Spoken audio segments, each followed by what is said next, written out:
Lisons au nom du Seigneur Jésus-Christ.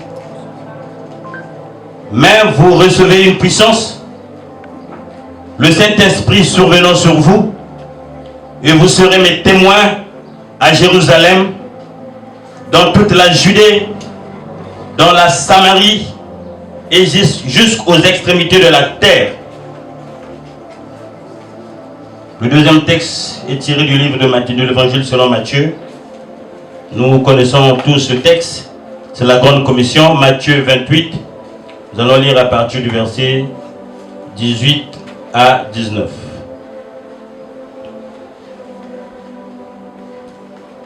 Jésus, s'étant approché, leur parla ainsi.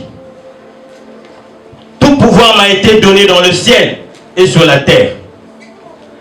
Allez, faites de toutes les nations des disciples, les baptisant au nom du Père, du Fils et du Saint-Esprit. Et enseignez-leur à observer tout ce que je vous ai prescrit.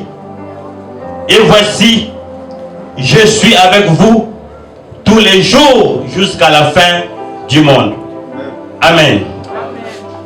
Nous pouvons nous asseoir.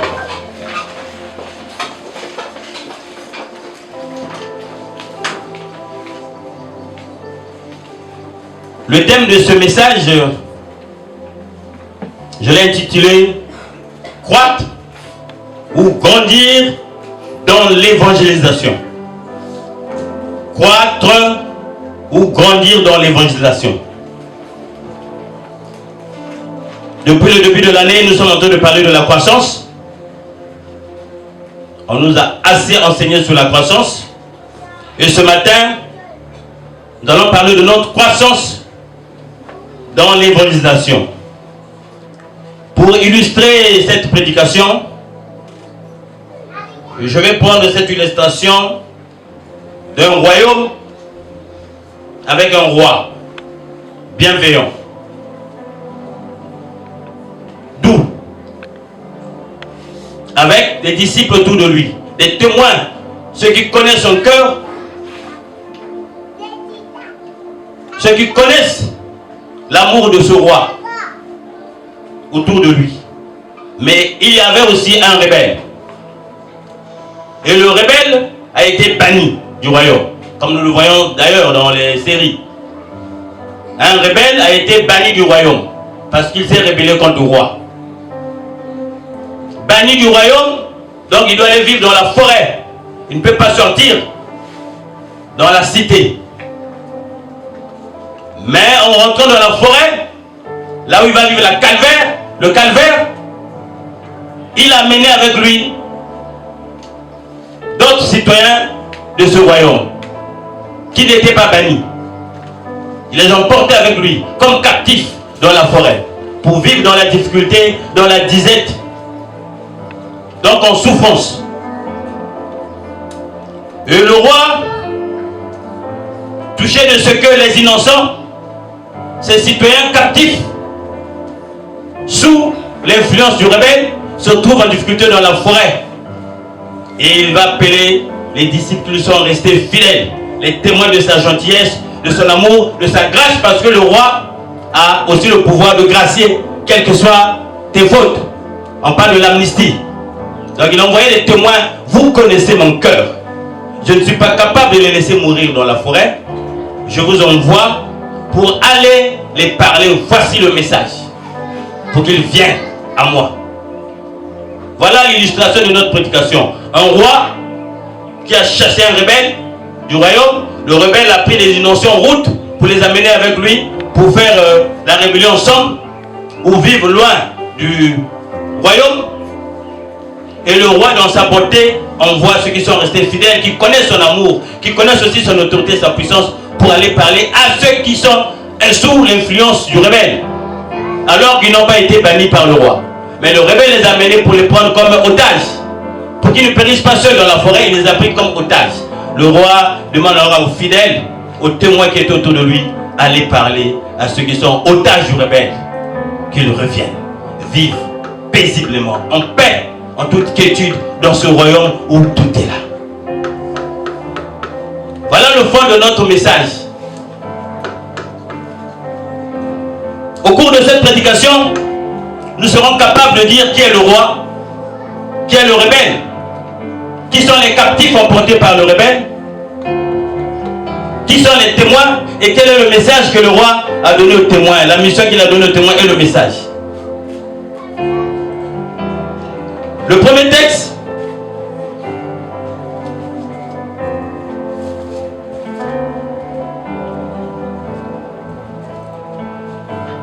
que nous allons lire dans l'Acte des Apôtres. Le premier texte ici, c'est dans le vivant du Seigneur Jésus-Christ qu'il parle aux disciples, à ceux qui ont vu ce qu'il a manifesté comme dignité, à ceux qui ont vu ce qu'il a manifesté comme amour, à ceux qui ont vu ce qu'il a manifesté comme autorité.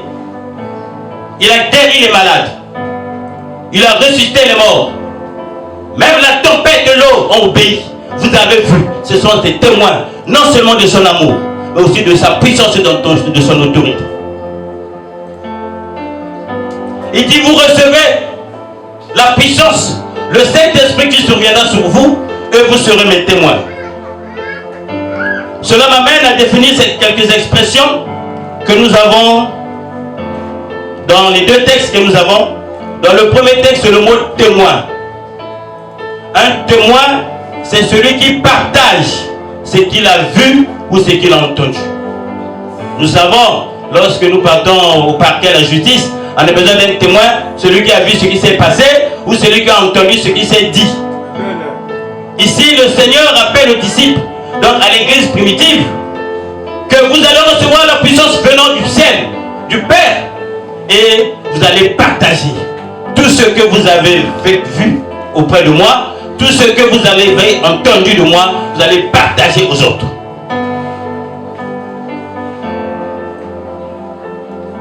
Et quand j'étais en train d'approfondir la lecture, je me suis dit, mais la sagesse humaine n'est que tirée de la sagesse de Dieu. Sur cette terre, on dit souvent, un homme a une mission, des moyens. Mais ici, le Seigneur dit déjà que vous recevez le Saint-Esprit. Donc le moyen de me témoigner partout. Il a parlé à l'église primitive, aux disciples.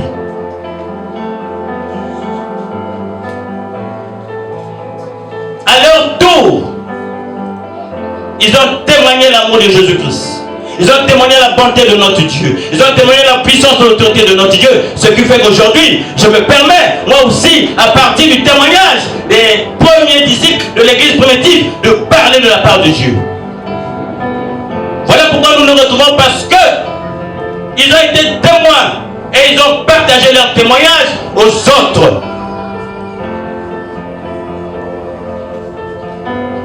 Nous avons aussi le mot ciel dans notre deuxième texte. Le premier texte toujours. Le mot ciel, selon la terminologie gréco-hébraïque, ciel c'est la demeure de Dieu ou le royaume de Dieu. Mais comme Dieu est esprit, donc ciel c'est le monde des esprits. Nous avons la terre. La terre, c'est la représentation physique de tout ce que nous pouvons voir, nous pouvons toucher et nous pouvons sentir. Dans le monde physique. Dans notre texte, deuxième texte, on a aussi parlé des nations. Le mot nation est tiré du grec ethnos, qui voulait dire païen. Celui qui ne connaît pas Dieu. Une famille qui ne connaît pas Dieu. Un peuple qui ne connaît pas Dieu, dans la Bible, ici, qualifié de nation. Parce que le peuple élu, c'était le peuple juif. Et il fallait annoncer le salut par le nom de Jésus-Christ aux nations, à ceux qui n'avaient pas encore connu Christ. Et nous avons disciples, nous avons l'habitude de dire tu es mon disciple. Le disciple, c'est celui qui accepte un maître, s'engage à le suivre et à l'obéir. Le disciple, c'est celui qui accepte un maître, s'engage à le suivre et à l'obéir. Enfin, nous avons le mot pouvoir. Ici, c'est la capacité de contrôler, avoir le dessous. Avoir le dessus sur quelque chose ou sur les gens. Donc le Seigneur dit que tout pouvoir, dans d'autres versions, parle d'autorité. Toute autorité m'a été donnée dans les cieux et sur la terre. Et le pouvoir ici est tiré du mot exousia, qui veut dire un droit incontesté. Donc le Seigneur rappelle aux disciples, à l'église primitive, que vous avez vu ce que je suis. Il a réconforté ceux qui étaient déprimés. Il a guéri les malades. Il a parlé du royaume des cieux dont il est l'intermédiaire entre les hommes et Dieu.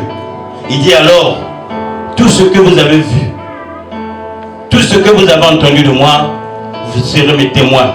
La Judée, la Samarie et Jérusalem, ce sont des villes, des lieux.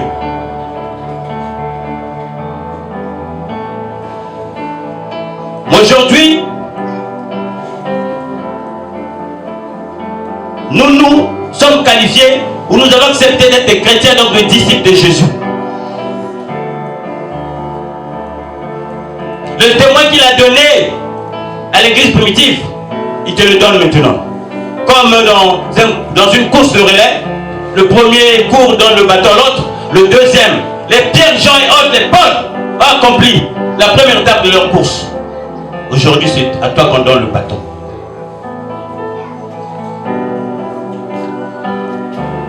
Acceptes-tu d'être le témoin de Jésus-Christ? Dans ta famille d'abord, dans tes fiançailles, dans ton mariage, dans ta parcelle, dans votre quartier, à l'église, au travail, au marché. C'est le Seigneur qui dit. Chacun de nous est témoin de la grâce de Dieu. Qui n'est pas témoin de la grâce de Dieu, c'est qui lève les mains. Qui n'est pas témoin de la grâce de Dieu? Qui est témoin de la grâce de Dieu chaque jour? Chacun de nous est témoin de la manifestation de la grâce et de la puissance de Dieu. Parce qu'on a dit ce matin, ce n'est pas par notre force et notre puissance que nous allons dormir, nous réveiller. Nombreux nous sommes allés au lit ensemble, mais ce matin ils n'ont pas la capacité de se mouvoir. C'est parce que Dieu t'a accordé sa grâce. Nous connaissons qu'il est plein de grâce. Il te dit, ce que tu as entendu de moi, les mystères que tu es en train de vivre dans ta vie, que tu dis, ça c'est la main de l'Éternel qui intervient, partage aux autres. Va en parler aux autres. Ne garde pas pour toi-même.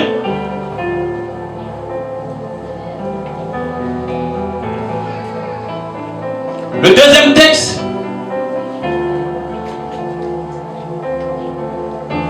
j'étais en train de me dire, il arrive que je lis ce texte sans aller en profondeur. Et en lisant ce texte, je me suis rendu compte qu'il y a eu transfert de pouvoir, transfert d'autorité. Parce que le Seigneur a dit, tout pouvoir m'a été donné dans le ciel, dans le monde invisible. Dans le monde des esprits, j'ai le contrôle, j'ai le dessous. Sur les trônes, sur les dignités, sur les dominations, sur les autorités, sur les principautés, j'ai l'autorité.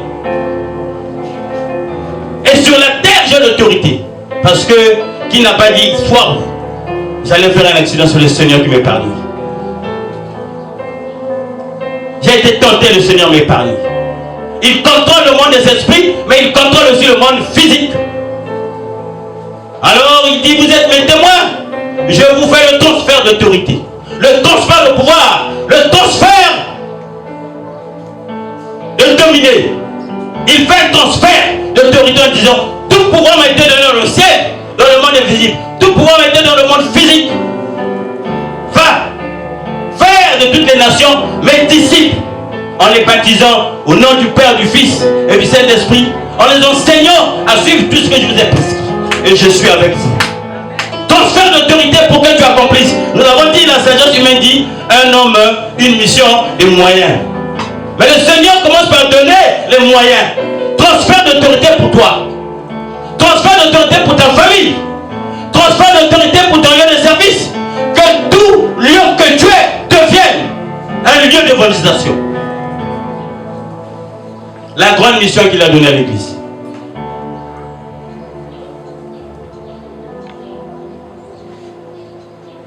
C'est la suite du ministère terrestre de Christ.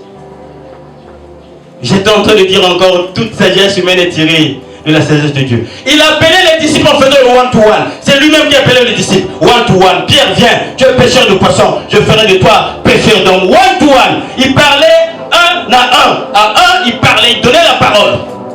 Les disciples savaient de quelle manière le Seigneur les appelait. Comme il les envoie pour aller faire de ceux qui ne connaissent pas Jésus-Christ, Dieu, des disciples, il sait que vous allez utiliser vous aussi le one-to-one, en parlant à ton mari, en parlant à ta femme, en parlant à tes enfants, en parlant à tes parents, en parlant à tes collègues, tes copines que tu fréquentes. Le Seigneur te rappelle, je t'ai appelé dans le one-to-one, je t'ai parlé, j'ai touché ton cœur pour que tu viennes me suivre, j'ai touché ton cœur pour que tu viennes tous les jours me servir avec l'IMD, pratique la même technique pour parler. La Bible nous donne beaucoup d'exemples des disciples qui ont de suivre la pratique d'évangélisation du Seigneur. Dans les Actes des Apôtres, on nous a dit, après le fusion du Saint-Esprit, Pierre s'est mis à prêcher, à parler du salut par le nom de Jésus-Christ. Et il y a eu 3000 personnes qui sont converties. La Bible nous dit encore, après il y a eu 5000 personnes qui sont converties. Sûrement c'était une croisade d'évangélisation. Une grande campagne d'évangélisation pour avoir 3000 âmes converties. Pierre a accompli sa mission. Aujourd'hui, le Seigneur te parle à toi, à moi. Est-ce que tu as accompli ma mission? De parler du salut par le nom de Jésus-Christ à ceux qui sont autour de toi. Utilise le one-to-one. Le message était clair. Pierre disait, repentez-vous. Repentez-vous. Et vous allez obtenir miséricorde de Dieu par le pardon de vos péchés. Vous recevez le don du Saint-Esprit. Il dit la promesse est pour vous, pour vos enfants et pour tout le monde. Voilà le message que le roi a donné aux témoins qui étaient autour de lui. Allez voir ceux qui sont dans la forêt. Ceux qui sont dans la forêt, ce sont les nations. Ceux qui ne connaissent pas encore Jésus-Christ. Tu te lèves chaque jour pour aller à l'église. Mais en face de toi, il y a des frères et des sœurs qui sont perdus. Que fais-tu?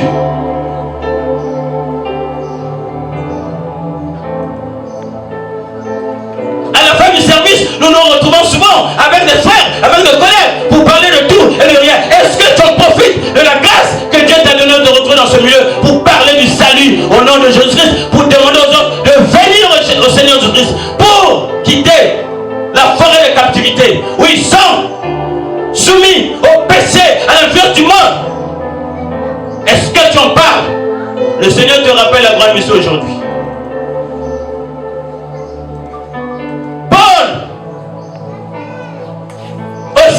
Accomplit son devoir de témoin, de missionnaire de Christ pour annoncer l'évangile, le salut par le nom de Jésus partout dans le monde. Et Paul, c'est notre apôtre contemporain. Si on peut parler d'apôtre contemporain, pour nous c'est Paul. Le message que Paul a reçu du Christ, il nous a transmis cela. C'est de l'en dire aux autres. Quel que soit le nombre de grossesses que tu as enlevé, quel que soit le nombre de biens que tu as volé, quel que soit ce que tu as fait sur cette terre, le Seigneur Jésus est capable de te recevoir et de te pardonner et que tu vives en paix. Voilà le message que le Seigneur nous rappelle aujourd'hui. Est-ce que tu mènes une campagne d'évangélisation en one-to-one? D'abord, est-ce que l'église, vous menez des campagnes d'évangélisation, des croisades d'évangélisation pour rattraper, racheter ceux qui sont perdus dans la forêt avec ce rebelle qui ne veut pas aller aux enfers seuls?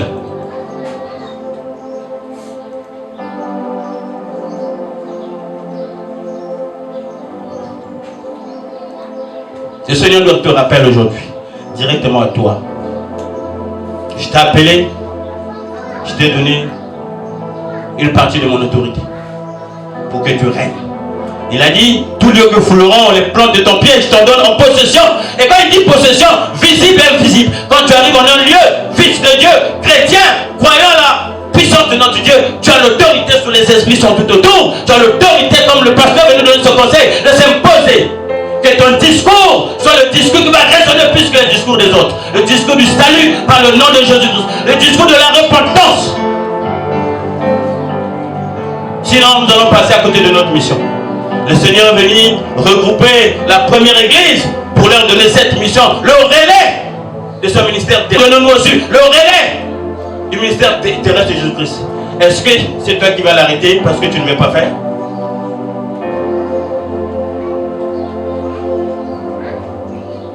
Les disciples ici ne le faisaient pas pour faire plaisir au monde.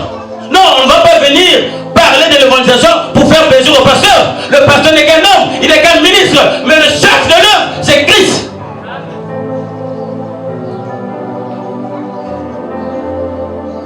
Protocole, secouez ce guidon.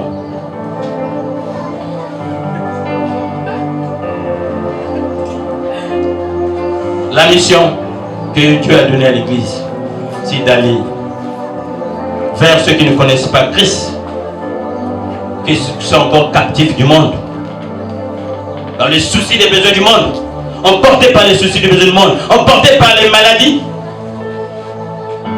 emportés par les déceptions. Ils sont effondrés, ils sont seuls. Va vers cette personne, parle de Jésus-Christ, le maître de toutes les circonstances, celui qui peut changer une situation en un clic. C'est la mission que Dieu te donne. Il y aura des oppositions dans cette mission que le Seigneur nous a donnée. Moi, famille Kaya, ta famille, l'église MD, la mission que Dieu nous a donnée, d'annoncer le salut par le nom de Jésus dans le quartier, dans la ville, dans la nation, dans le monde entier. Il y aura des oppositions. Comme ce qu'a vécu Pierre et Jean devant le Salétrin. On leur a dit, ne parlez plus de ces noms-là. Pierre a pris la parole et dit, et regardez de vous-même, à qui vais-je obéir, à Dieu ou à vous? Ce que j'ai vu, moi Pierre, ce que j'ai entendu, moi Enoch, ce que j'ai vu, la main de Dieu dans ma vie, que tu me dises de ne pas parler de Dieu, n'a qu'à nous. Je parlerai toujours de Jésus, parce que moi, j'ai vu la main de Dieu dans ma vie, j'ai vu la main de Dieu dans ma famille, j'ai vu la main de Dieu dans notre église, j'ai vu la main de Dieu dans cette nation. Je parlerai toujours de Jésus. Est-ce que tu peux prendre cette décision toi aussi, de parler comme Pierre? Je me leverai toujours pour aller annoncer l'évangile. Oh, béni soit Dieu. Il nous a donné ce programme de croisade. Il nous a donné ce programme de croisade d'évangélisation pour le courage et la force d'inviter ceux qui ne connaissent pas Jésus-Christ, qu'ils viennent à cette croisade. C'est l'occasion que l'Esprit de Dieu les touche, transforme leur vie. Il y aura des oppositions. Mais sois fort, sois fortifié. Continue ta mission. Parce qu'il y a plus de joie au ciel comme gagner une âme. Et le Seigneur, en donnant cette mission, nous a déclaré des gagneurs d'âme. Nous sommes des gagneurs d'âme. Moi-même, je suis converti. Je vis la grâce, l'amour de Dieu. Il faudrait que je gagne les autres en leur témoignant de ce que Dieu a fait de ma vie, de ce que Dieu a fait dans ma famille, de ce que Dieu est en train de faire à l'église, que moi je suis en train de voir, que je suis en train d'écouter. Gagneur d'âme. Est-ce que ce matin, tu peux décider d'être un gagneur d'âme pour parler de Christ partout Dieu? Il y aura aussi des craintes. Il y aura aussi des craintes dans l'accomplissement de cette mission. Ah, Papa Hil, le grand sorcier du quartier, qui va aller parler de lui?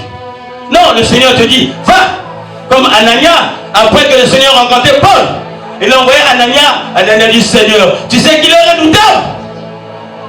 Il est redoutable. Comment pourrais-je lui parler? Le Seigneur a dit, va, je veux faire de lui un instrument.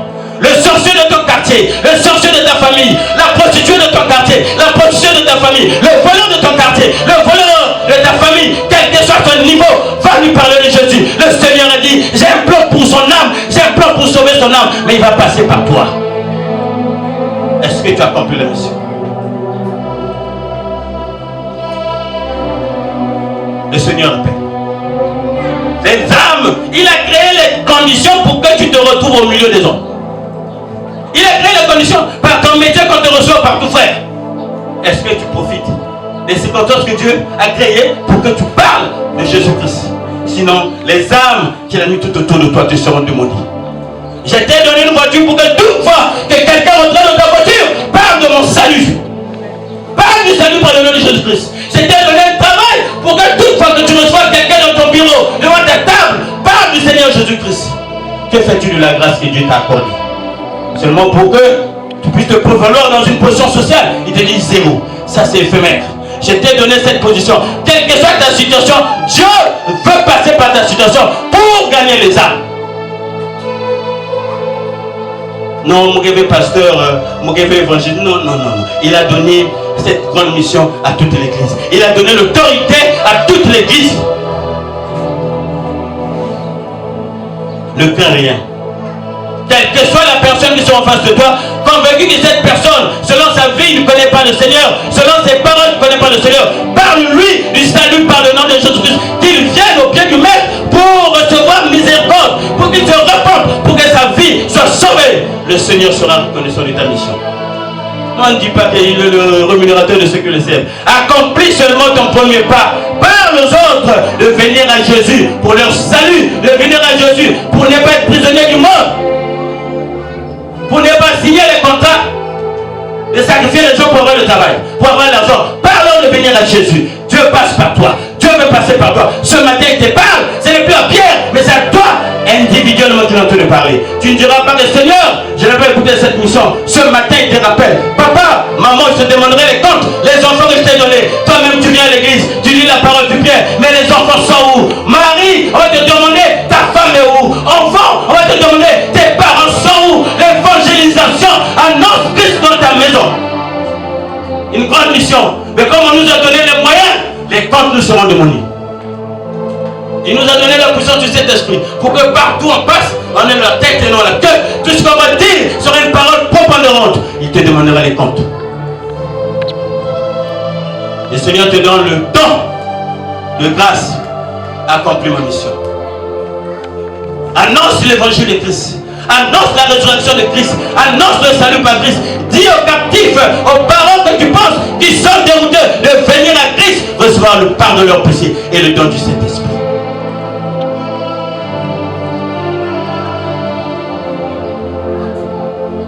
Que Dieu te fortifie ce matin pour te rappeler de cette grande mission. C'est ça la mission qu'il a donnée à l'Église. La mission qu'il a donnée à l'Église, c'est le combat que l'Église doit mener pour ramener ceux qui sont captifs du monde vers le Seigneur. Parce que quelqu'un a dit dans la forêt là-bas, c'est ce que le rebelle va dire. Restons dans la forêt, ne mangeons pas, ne buvons pas, vous allez souffrir avec moi. Le Seigneur t'envoie, va donner la parole de vie à ceux qui sont captifs dans la forêt avec le rebelle, qu'ils reviennent à la lumière.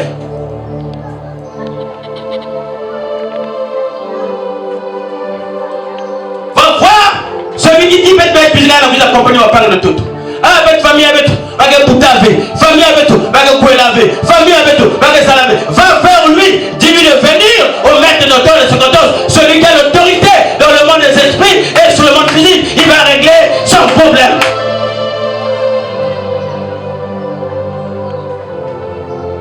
La grande mission. Mais il y aura aussi un grand rapport, un compte rendu à faire. Il suffit de voir. Ce pasteur, si on avait une prime à donner à tous qui invitent les gens ici, je pense que l'évangéliste gagnerait. Il suffit de voir combien de fois toi et moi on a invité les gens à venir à l'église.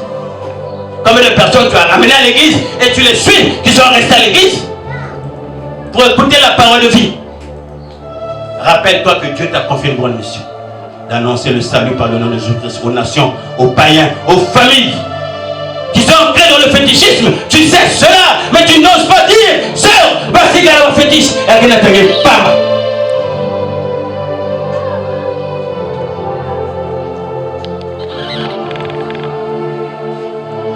Nous avons le pouvoir et l'autorité de nous est donnée.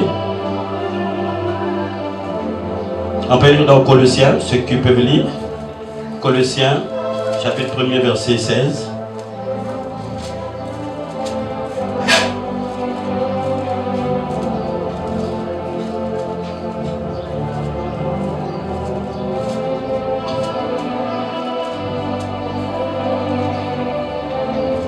Chapitre 1er, verset 16, je vais lire seulement. On peut commencer au chapitre 15. Nous qui avons le livre d'études, on a dit la suprématie de Christ.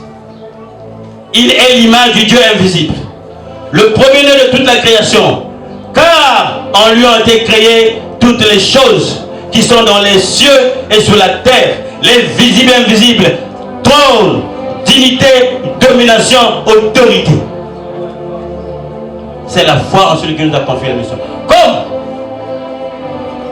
Ce ministre de la coopération que le président envoie partout pour inviter les gens. Comme il est doté de moyens de pouvoir, il va aisément accomplir sa mission. Il nous a donné le don du Saint-Esprit. C'est lui qui a créé toutes choses. Toutes choses ont été créées par lui. Il veut simplement dire qu'il est le maître des temps et des circonstances. Toi, fais ton devoir, accomplis le premier pas de parler de Jésus-Christ. Le reste sera sous contrôle du Saint-Esprit. Il faut être ancré dans la prière. Dans la prière. Pour persévérer,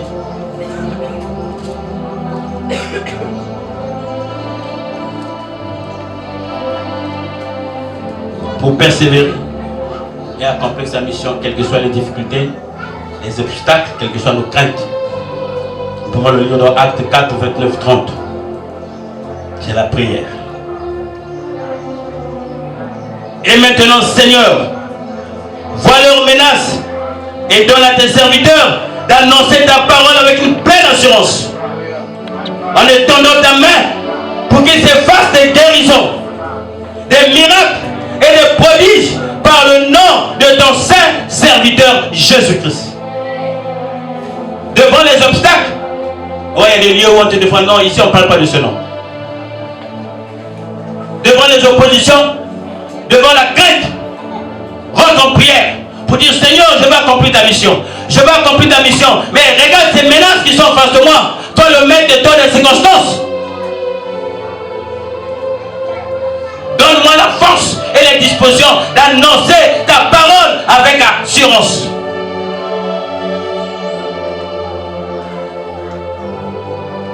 Le Seigneur viendra nous demander des comptes. L'église UMD. Tu es libre, on parle de l'évangélisation. Non, on reste à la maison. Mais ça ne concerne pas le pasteur. Le pasteur accomplit sa tâche. Toi aussi, tu as ta part à faire. L'évangélisation concerne tout le monde. Pour qu'on se regroupe, pour qu'on aille parler de Christ. Chacun de nous rendra compte de ses œuvres. Est-ce que tu as accompli ma mission? Je t'ai donné la mission d'annoncer le salut par le nom de Jésus-Christ pour que les captifs du monde viennent à moi, pour que ces âmes ne soient pas perdues. Le Seigneur te rappelle, mais entre dans la prière.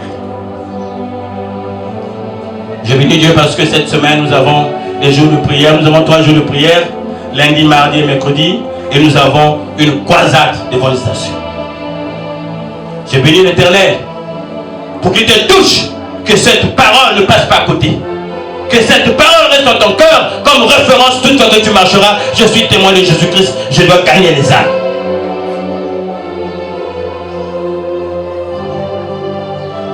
Il est le rémunérateur de ceux qui le servent. Il n'est pas un homme pour ne pas voir ton engagement, ton dévouement pour le salut des hommes. Il t'élèvera.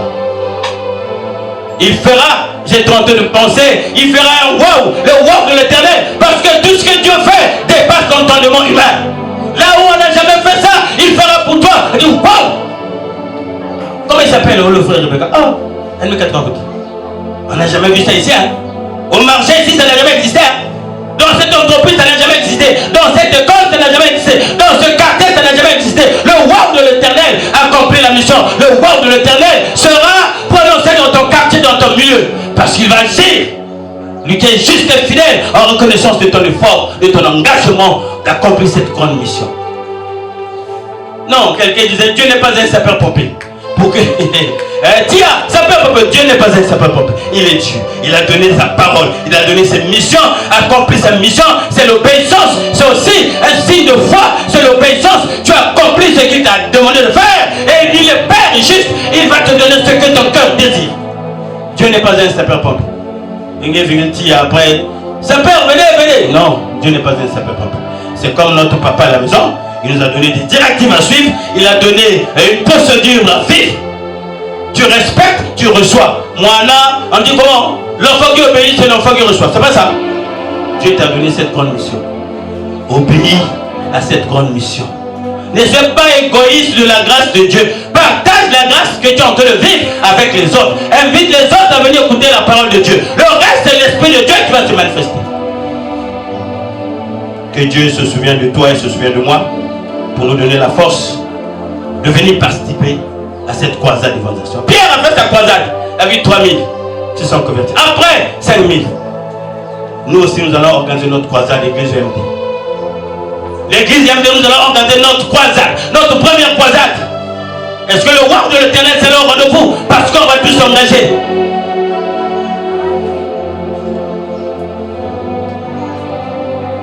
Que l'Éternel nous soutienne, qu'il nous donne la force d'accomplir cette mission pour que nous recevons une rémunération digne de sa fidélité.